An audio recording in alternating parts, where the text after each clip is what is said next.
Okay, got the unit test done again, leveled up that one skill, so hopefully that brings us up to 100% mastered on measurement. Yes, let us move back out into third grade and do the very last topic of third grade, friends. Now, when I say the last topic, I don't necessarily mean that this is the order that it's going to be presented to your student, necessarily. But for us, it's the last one. So let's go ahead and represent and interpret data. Then we will do the course challenge. Then I will go ahead and clean up any unit tests that I haven't done. And then we will be finished. Okay.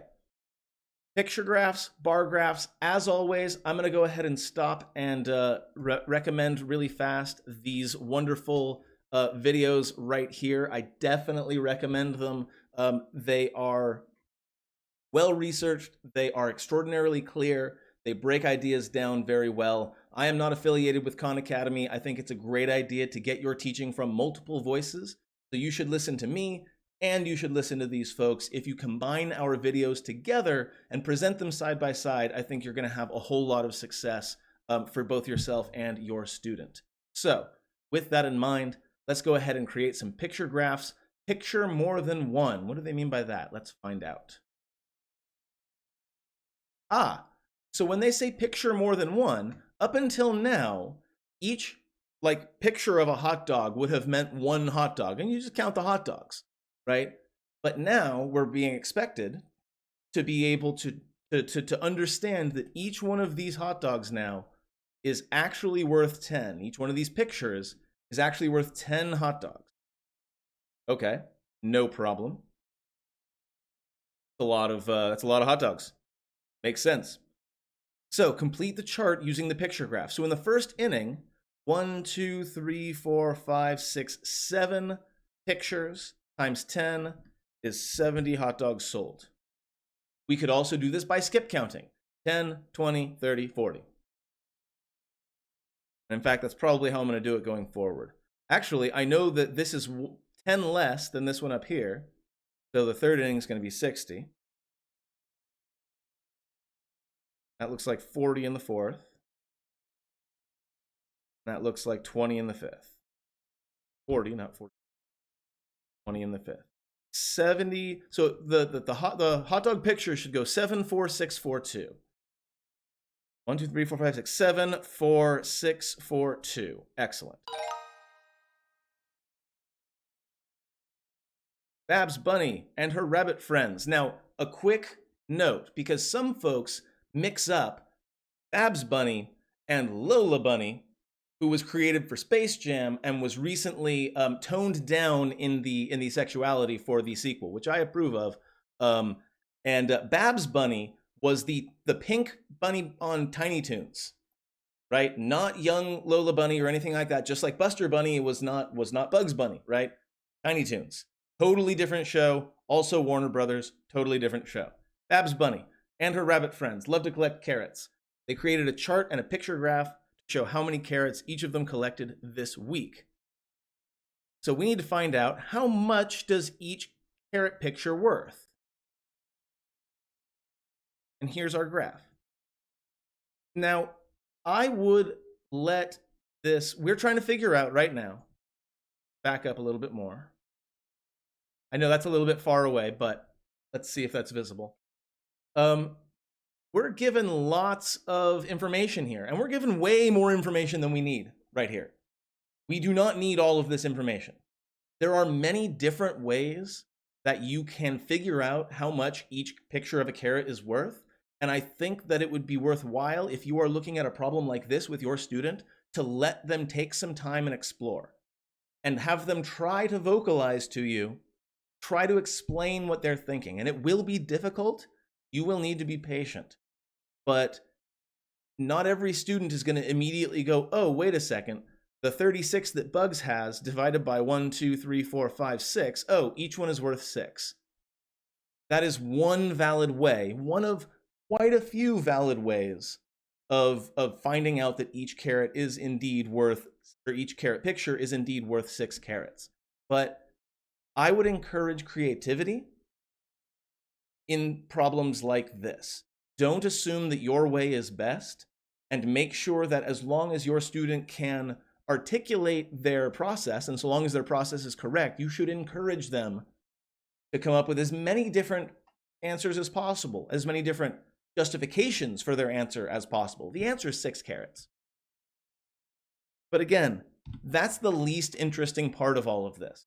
Just knowing what the answer is boring. I don't really care what the answer is. I want to know what went on through my student's head when they were getting that answer. That's the important thing. Moving on. Okay, so now I'm making these. Leo is 70 pages, and each page, or each one of these books is 10 pages.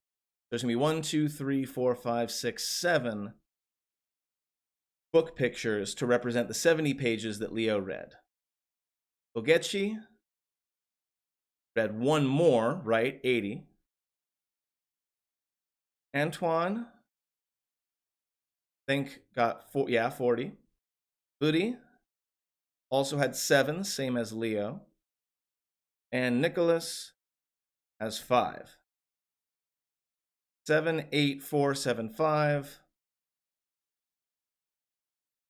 7, 8, 4, 7, 5. Excellent. Ooh, now I am beginning to feel the warmth of the Johnson & Johnson vaccine. You're seeing it right here, right now, live on screen as I begin to have my very, very first fever reaction to the Johnson & Johnson vaccine. Or maybe it's just warm in here. Hell if I know. 3 bones per picture. So once again, we are going to complete the chart, right? 3, 6, 9, 12. Spot has 12 total. Buddy has 1, 2, 3, 4, 5, 6 times 3 is 18. Hidden. Snickers has 3, 6, 9 bones hidden. And Socks has, wow, 1, 2, 3, 4, 5, 6, 7, 8 times 3 is 24 bones hidden. Well done, Socks. You're killing it out there. Again, it's just multiplication again. It's just skip counting again. It's just picture graphs again. We have done every single piece of this before. This is just the first time that we're putting them all together in one. This is the first time we're combining skip counting with the picture graphs that we were using before. Barry B and his bee friends, God, love to pollinate flowers. Bee Movie was awful and nobody should ever watch it. They created a chart and a picture graph to show how many flowers each of them pollinated today. Now, these are all divisible by 9, so I can pretty much already guarantee the answer is going to be 9. I don't know if you can see that, but notice we've talked in earlier videos about how if you add up the digits in a 2 or any digit number, and you end up with 9 or a multiple of 9, then the whole number is a multiple of 9, right? We talked about that before. I still haven't made a video on why that is, but if you notice, all of these add up to 9, right? 2 plus 7, 6 plus 3, 5 plus 4, 4 plus 5. These are all multiples of 9. I can almost guarantee you without even looking at the chart that the flower is going to be worth, or that the flower picture is going to be worth 9 flowers. Barry has 27, 9, 18, 27. I am so good at this game. And yes, if your student begins to pick up patterns like that in Khan Academy, for God's sake, do not discourage them. Do not tell them they're cheating. Finding patterns is what math is about. If they can find patterns in the answers in Khan Academy itself, utilizing that to their advantage is literally what they're learning right now. So if students learn how to second guess themselves when Khan Academy is, when they don't think their answer matches what Khan Academy would say, you should absolutely encourage that exploration. Rose's Flower Shop makes bouquets. Each bouquet comes with a different number of flowers. 21, 18, 12. Each flower picture is 3 flowers. So for anniversary, I would need 21 divided by 3 is 2, 3, 4, 5, 6, 7 flowers. 7, okay, just making sure. For birthday is 18, so that would be 6 times 3. Whoops. 3, 6, 9, 12, 15, 18. Again, just making sure for congratulations. It's 4 times 3 is 12 flowers. Moving on. We have 9 cards per envelope here. So we're going to do the whole chart. Okay, I guess we're going to do the whole chart. 1, 2, 3, 4, 5, 6, 7 times 9 is 63. That would make this 72.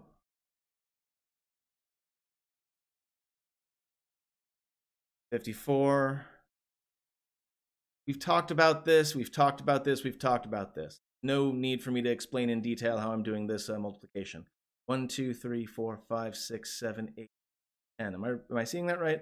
1, 2, 3, 4, 5, 6, 7, 8, 9. 10 times 9 is 90 cards in March. And that makes that 99 cards in May. Nice. Done and done. Moving on.